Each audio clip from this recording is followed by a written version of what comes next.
Formula One is, in a way, all about rule changes. It's about adapting, and it's about doing the best you can and pushing everything to the limit with new regulation changes. So it's nothing new to the sport. I think that these changes possibly are the biggest we've had for a little while.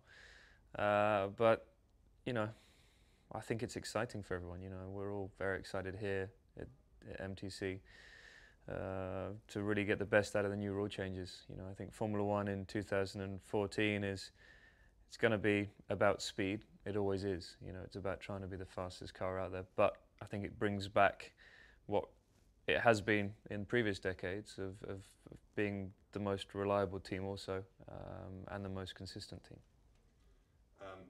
Biggest challenge facing you and the team here at McLaren?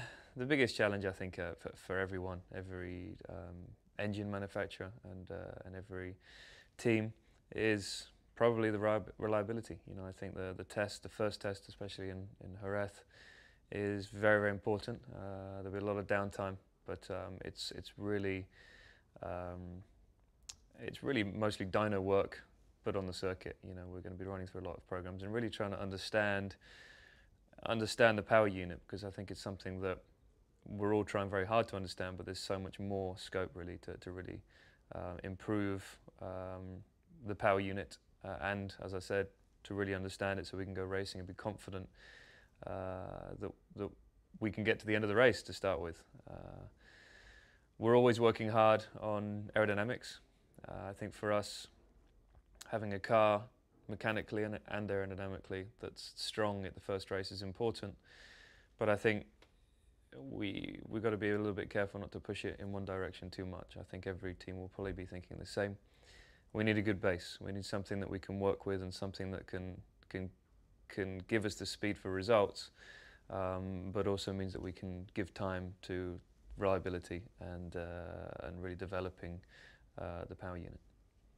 Excellent answer. Part of the fun, I guess. Formula One, yeah, it's always pretty intense, and there's definitely been no let up for anyone this winter on getting themselves ready for the first race.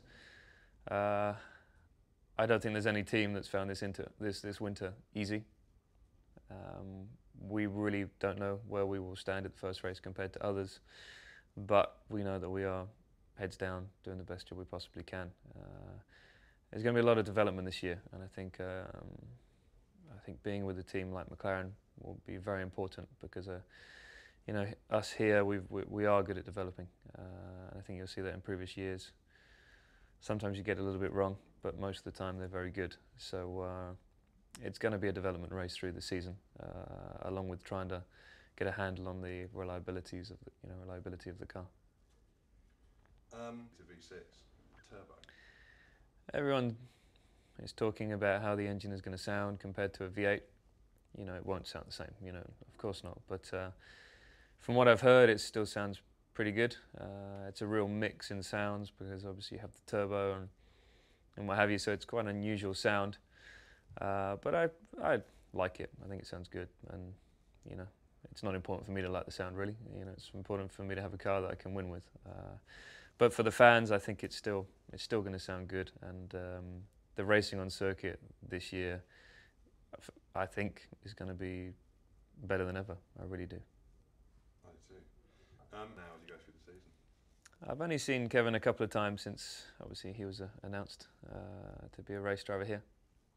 But I think he's got his head screwed on. You know, I think he's done very well in lower categories. Obviously, that doesn't mean everything in this sport. But from his test that he's already done in an F1 car last year, the young driver test, he obviously drove very well. He was quick. And from what I've heard, his feedback was very good, and that is something that is key in motorsport at the moment, especially at the pinnacle in Formula One. You know, we can all drive quick.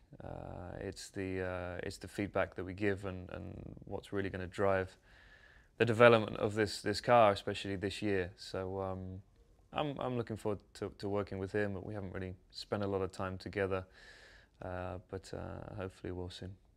how do you think your experience been? You're asking the wrong person, but I think obviously, being the more experienced driver, yes, you know, the younger, less experienced driver will learn from you, and as he should, you know, because I've got so much experience in this sport.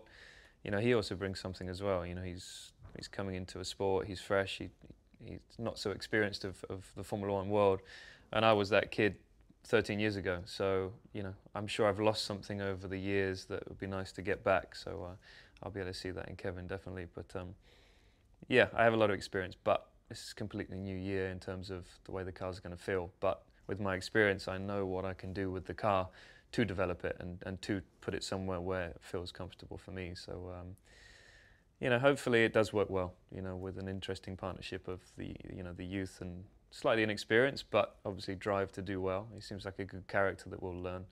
And me, strangely, one of the oldest drivers in Formula One. Superb answer. Explain. Yeah, 22 is a good number for me. It was in 2009, anyway. That's what I won the World Championship with before I came to McLaren. It's also the number that McLaren last won the World Championship with in 2008 with Lewis. So it's, yeah, it's been a good number for us in the past. At the end of the day, it's a number. It doesn't mean anything. The only one that means something is number one. So it's nice to have your own identity, though, and in a number, and I think that that's nice for us as drivers. Last question. Yeah, this team under Ron has won multiple world championships back to the days of Ayrton and Alain and before. So there's so much history of Ron and this team, and you know, he's a true racer, he's a true fighter, and he really has built this team up over the years. So I think it's good for the team, it's good for Ron that he has the chance to really drive this team on again, and I think that everyone here is excited about the Challenger 2014 with Ron in charge. Very good.